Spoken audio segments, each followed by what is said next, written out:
நம்பிகள் பெருமான் சேர மன்னருடைய கொடுங்கோளூருக்கு எழுந்தருளினார். அங்கு பலகாலம் சேரர் பெருமானுடைய கேண்மை மகிழ்ந்து பலவிதமான விளையாட்டுகளையும் கண்டு இறைவர் திருவடிகளில் வைத்த சிந்தை மாறாது இனிது அமர்ந்திருந்தனர் இரு பெருமக்களும்.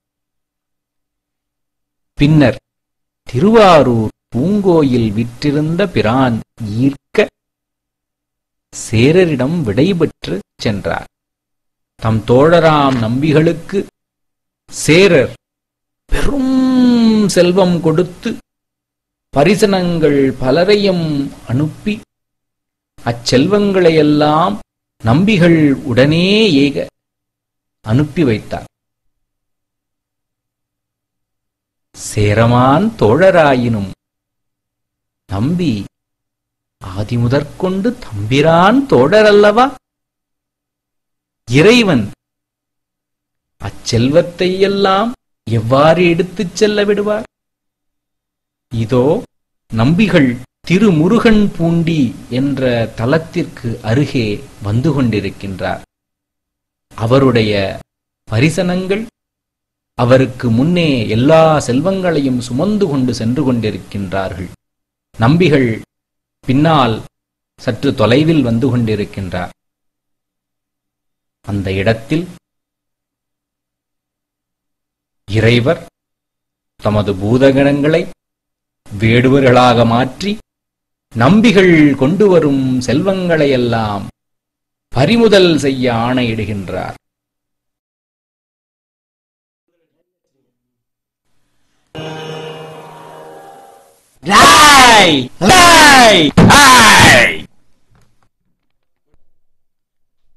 தங்கம், வைரம், வைடூரியம், கோமேதகம்,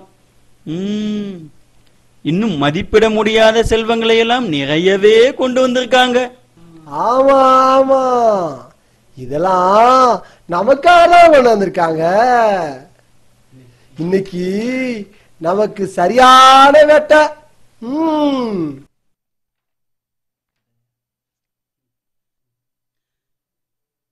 இது நம் தலைவர்கிட்ட கொடுத்தா மிகவும் பாராட்டுவார். ஆமா ஆமா, வெகுமதி கூட தருவார்ல. அதுல என்ன சந்தேகம்? நிச்சயமாக. ஒண்ணு விடாம எல்லாத்தையும் இறக்கு.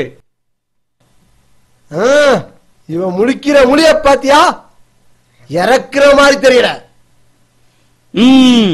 நம்ம கைவரிசைய காட்ட வேண்டியதான். இவனுக்கு உயிரை விட இந்த பொருட்கள் மேலதான் ஆசை அதிகம் போல இருக்கு. இவர்கள் எல்லாம் எங்கள் குருநாதரின் செல்வங்கள். உன் குருநாதரை பத்தி சொல்றியா? எங்க தலைவர் குருநாதருக்கெல்லாம் குருநாதர். எங்க தலைவர் உங்க குருநாதரோட இந்த பொருளை தான் எடுத்துட்டு சொன்னாரு. எங்க தலைவர் நினைச்சா போதும், அதுதான் நடக்கும். இறக்க இறக்க இறக்கலனா குத்தி கொண்டுடுவேன். உனக்கு உயிர் மேல ஆசை இல்ல, கீழே இறக்கி வை. திரும்பி பார்க்காத. திரும்பி பார்த்த உயிர் மிஞ்சாது. வந்த வேலை முடிஞ்சிருச்சு, எல்லாத்தையும் எடுத்துக்குவோம். நம்ம தலைவர் என்ன சொன்னாலும் அதுல ஒரு காரணம் இருக்கும். ஆமா ஆமா, அதுல ஒரு சுகமும் இருக்குல்ல.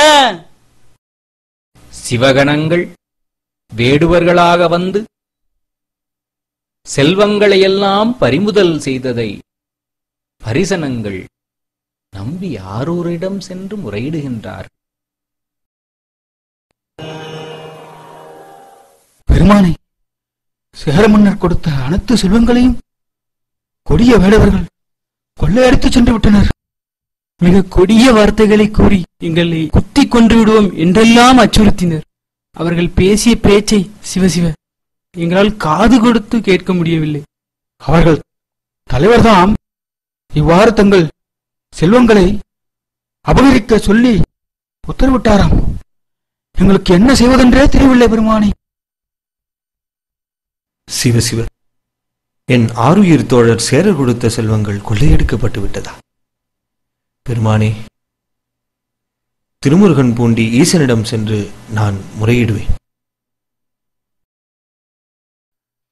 கொடுகு வெஞ்சிலை வடுக வேடுவர் விரவலாமை சொல்லி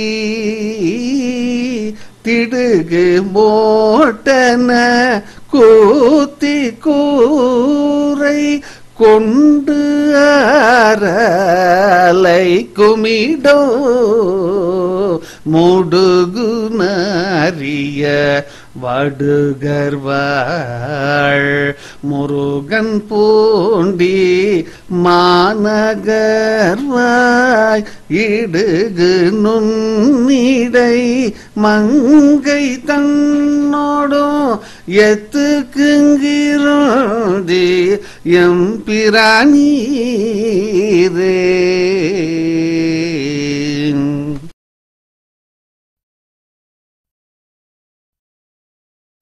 நம்பி, உனக்கு எது தேவை ஆகிலும் நம்மையே விரும்பி விண்ணப்பித்து அவற்றை பெற்று வாழ்ந்து வருகின்றாய்.